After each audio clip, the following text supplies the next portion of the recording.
Hey everybody, it's TheMadMattster here. I'm just doing a video about the controversial set list of this new Iron Maiden tour and also the controversial first performance in Budapest. So I have been a Maiden fan since I was 10 years old, almost 11 years old, and that's about 100 years ago now. So, so I think I know what I'm talking about as far as seeing Maiden, because I've seen him 7 or 8 times, possibly. I'd have to count all the times that I've seen them. There was one time that I only saw half the show, and that's a long story. I'm not going to go into that in this video.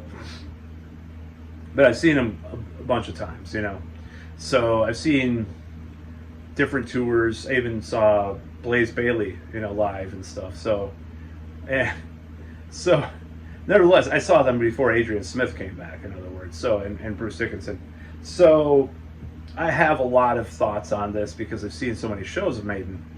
Now, I saw them last year do this, you know, the Somewhere in Time Senjutsu kind of joint tour, not joint tour, but, you know, the special tour they did with, where they played songs for both those albums in the majority.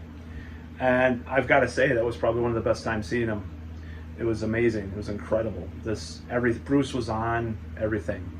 So I saw some of the footage from the new tour the first night, and okay, Nicko McBrain's not there, but actually, even though he was having problems, even when I saw them, there's an idiosyncratic way of playing that he has that really makes the band sound like they are. So I found the new guy, the Simon, his name is, I thought he was going to be incredible, but I found the performance just a little bit stiff and kind of stifled in this weird way.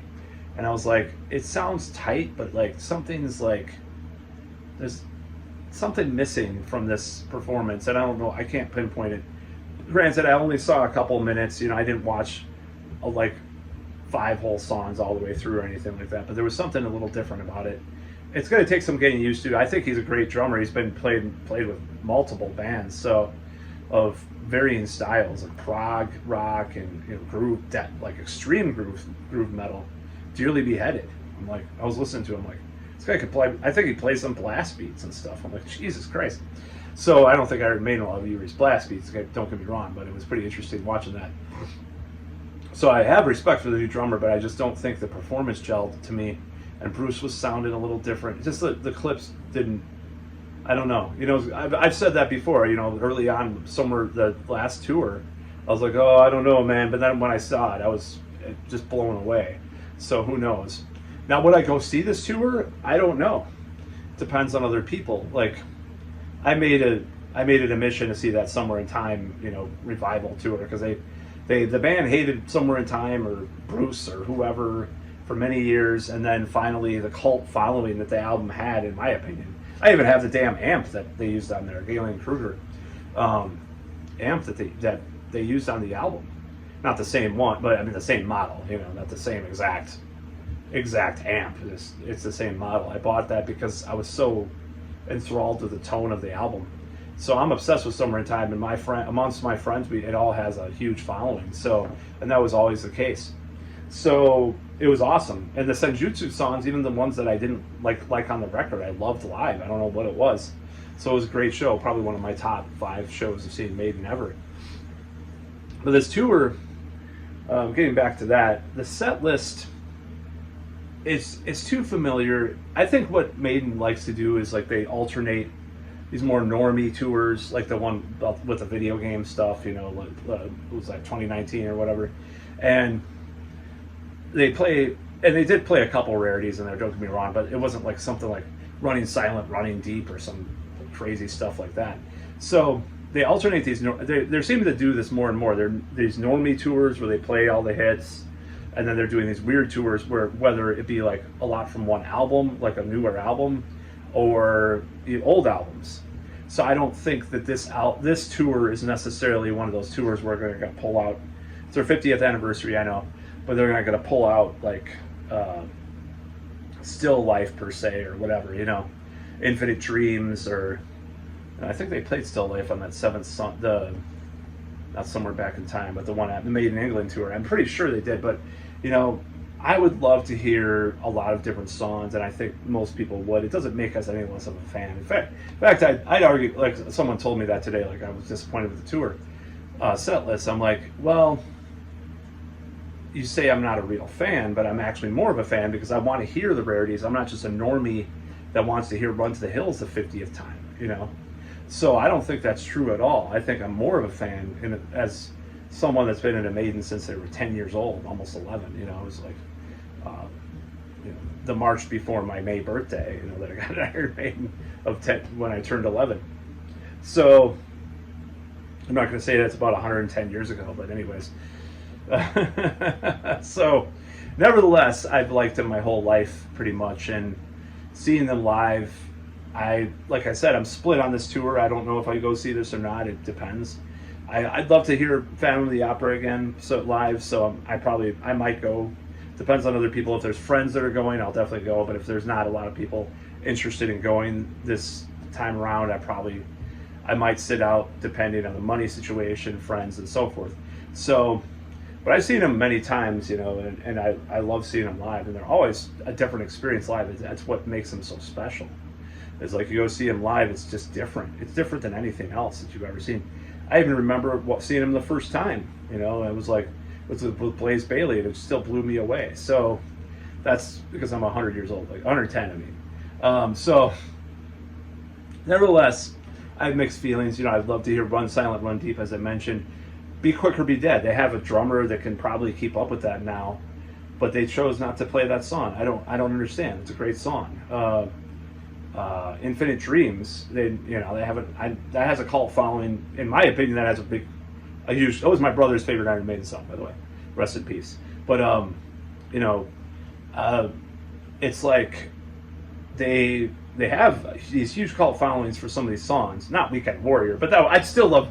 See, the thing is the rarity things. It's like they're playing Weekend Warrior. Like it's not their best song.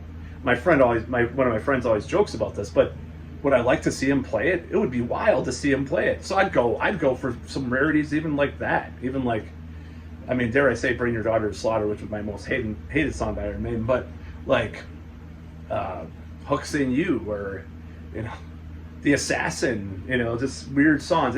By the way, they don't play anything from No Prayer for the Dying on this tour. Why is that?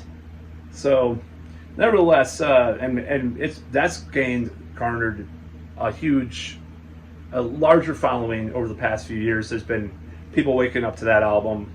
You know, I know Dr. Fuck on his channel, Ralph Vieira is like, that's one of his favorite latter day Iron Maiden albums, and I think that a lot of people share that they like that raw feel of the album more than some of the later stuff, and they did it right. You know, they do that with a lot of their later albums. They have this raw garage feel, but No Prayer for the Dying, in retrospect, feels like it's more succinct and right the way they did it on there. And there's The Assassin, Run Silent, Run Deep, Mother Russia, Tail Gunner, the title track, No Prayer for the Dying, just absolute bangers in my opinion. So I think they could pull out some of those songs. They could pull out Childhood's End, even Fear is the Key or something like that, just weird stuff from that era. But no, they had to just go with Fear of the Dark and nothing from No Prayer for the Dying, and you know, all these other songs. And they have a lot of early songs, you know.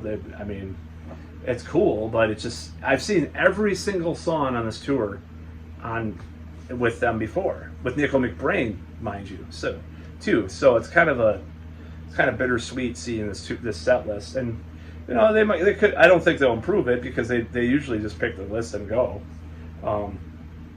See, I think back in the 70s, a band would just change things every night. You know, I wish we'd get back to that. It's one thing. Iron Maiden are very conservative about their own existence and their own being, and sometimes that's a benefit. Sometimes it's a detriment, and sometimes it's like, you know, just be a little more fluid. Like Metallica is as cringe as they can be since 1988. Sorry, that's just my opinion. They'll pull out some weird stuff. They'll pull out these weird songs as like one-offs, or jam on this song they haven't played in 30, 40 years, or play this cover that nobody else has done, you know, and whenever. they'll do some strange stuff, and I wish Iron Maiden had a little bit more of that fluidity that like a band like Metallica has, even though, like I said, obviously they can perform. Certain people, even after strokes, could perform better than certain people in Metallica of Iron Maiden could perform. Certain people that are perfectly healthy in Metallica, and you know what I'm talking. You know what I'm referring to. But anyways, that's about all.